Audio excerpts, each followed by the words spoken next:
يا بدع الورد يا جمال الورد. حبايبي النهارده بقى فلوج جميل في الريف المصري الجميل، والاشجار والنباتات ايه، شوفوا الاخر لان فيه مفاجآت جميله جدا جدا جدا. بقول لك ايه، فين اللايك، فين السبسكرايب، فين الشير؟ اوعى انا شايفك ها. شايفين يا جماعه؟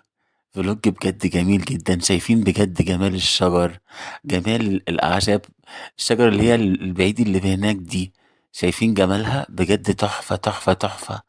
والنباتات أو الأعشاب الجميلة، بجد الواحد لما بيشوف الحاجات دي بيحس بالجمال كده. بيحس بالسعادة، بيحس بالروقان بجد بجد. شايفين الشجر هناك اللي بعيد ده؟ بجد بجد كان عاجبني جدا. بقول لك ايه، فين اللايك، فين الشير، فين السبسكرايب؟ عشان انا افرحك يا عم في حاجات كده، انت كمان او انت كمان فرحيني بقى. اوعى انا شايفكم. لا بجد بجد منظر تحفة تحفة تحفة، بجد جميل. يا جماعة الإنسان بجد كل ما هو بيقرب من الطبيعة ويبقى مبسوط كده ويبقى رايق ومستمتع، غير لما انت تكون قاعد حابس نفسك 24 ساعة وسط الحيطة.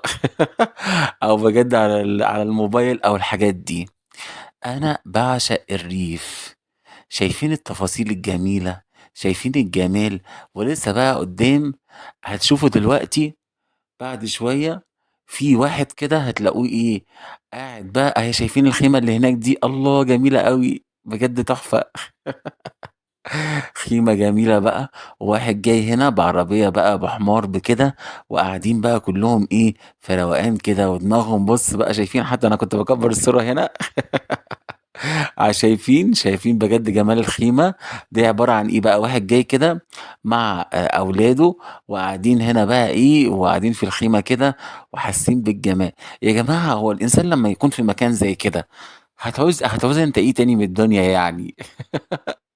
بجد خضرة خضرة خضرة بجد جميلة. أنا بشكر ربنا إن بلدنا جميلة وفيها الحاجات الحلوة دي بجد حقيقي. الزرع على على فكرة يا جماعة، يعني بصوا، طاقة إيجابية عالية جدا. أنت كل ما أنت تتصل بالطبيعة بجد كل ما أنت تبقى رايق. أنا بجد كنت أتمنى إن أنا أكون إيه بقى فلاح. ويبقى عندي أرض كده إيه زراعية جميلة، وأصحى 6 الصبح كل يوم، وأجيب بقى الفطير المشلتت والجبنة والعسل والحاجات دي. بجد من جمال المكان. شايفين جمال؟ بقول لك ايه، فين اللايك يا عم؟ انت مش قلت لي هتعمل لايك، سبسكرايب والشير، تعليق؟ ايوه كده، انا عايزك. بص بقى انت، شجعوني يا جماعه عشان اعمل فيديوهات قويه